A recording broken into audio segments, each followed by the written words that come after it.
The clock struck midnight as I settled into the dimly lit living room of the old Victorian house where I was babysitting. The parents had left explicit instructions emphasizing the importance of keeping the baby, Emily, sound asleep. The house creaked with every gust of wind, creating an unsettling symphony that echoed through the empty halls. I sat on the worn-out couch, glancing nervously at the antique dolls arranged on the shelves. The atmosphere seemed to thicken as I flipped through a magazine, attempting to distract myself from the eerie stillness. The only source of light was a flickering lamp that cast elongated shadows on the walls. As the night progressed, I couldn't shake the feeling that someone or something was watching me. The baby's room, at the end of a long corridor, felt like a distant outpost in the creepy mansion. Each step I took echoed through the hallway, heightening my anxiety. I checked on Emily, finding her peacefully asleep in her crib, surrounded by stuffed animals. The room was adorned with faded wallpaper, depicting whimsical characters. But their once friendly faces now seemed to bear an unsettling gaze. I shivered and closed the door quietly, hoping to escape the feeling of being observed. Back in the living room, a sudden chill swept through the air, making me regret not bringing a sweater. The antique clock on the wall ticked relentlessly, its rhythmic sound amplifying the silence. That's when I heard its distant sound of a lullaby. Puzzled, I strained my ears to locate the source. It seemed to come from the old music box on the dusty bookshelf, the one the parents had mentioned in passing. I approached it cautiously, feeling a shiver run down my spine as the lullaby grew louder, the haunting melody filling the room. The dolls on the shelves seemed to watch me with accusing eyes as I reached for the music box. When I opened it, the lullaby ceased, plunging the room into an unsettling silence. As I closed the lid, a voice whispered behind, a mere soft, childlike voice that sent shivers down my spine. Play with me. I spun around, but there was no one there. The living room felt colder, and the shadows seemed to coil around the edges of the room like tendrils. Panic set in as I rushed to check on Emily, again convinced that something was amiss. The baby's room was eerily quiet, the stuffed animals now arranged in a peculiar formation. I felt a chill run down my spine as I noticed the words scrawled on the wall in a child's handwriting, I want to play.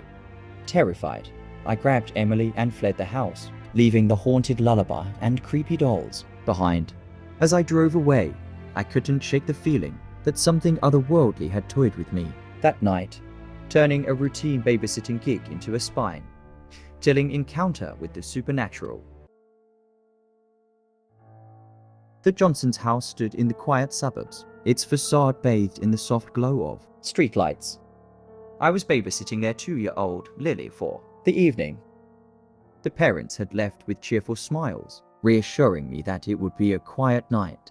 Little did I know, the calm facade of suburbia would soon unravel into a night of terror. Lily had been put to bed, her room adorned with plush toys and a gentle nightlight. I settled into the living room, flipping through channels on the television to pass the time. The ticking clock on the wall echoed through the silent house, creating a rhythm that emphasized the solitude. An unsettling feeling settled over me, like the prickling awareness of being watched. I tried to shake it off, convincing myself that it was just my imagination running wild. However, the unease intensified as I noticed a shadow flicker past the window. I peered through the curtains, expecting to see a passing neighbor or a playful pet. Instead, the darkness outside seemed to conceal something unknown. I brushed it off, attributing it to the eerie calmness of the night. But then, the soft rustling of footsteps reached my ears, coming from somewhere within the house. My heart raced as I considered the possibility of an intruder. Panic gripped me, and I fumbled to silence the television, straining to listen. The footsteps continued, subtle but distinct, echoing through the silent hallways. Creeping toward the stairs, I debated whether to investigate or lock myself in Lily's room. The sense of responsibility urged me forward, each step intensifying the pounding in my chest.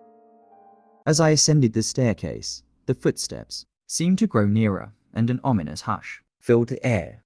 Reaching the top of the stairs, I hesitated, torn between fear and duty.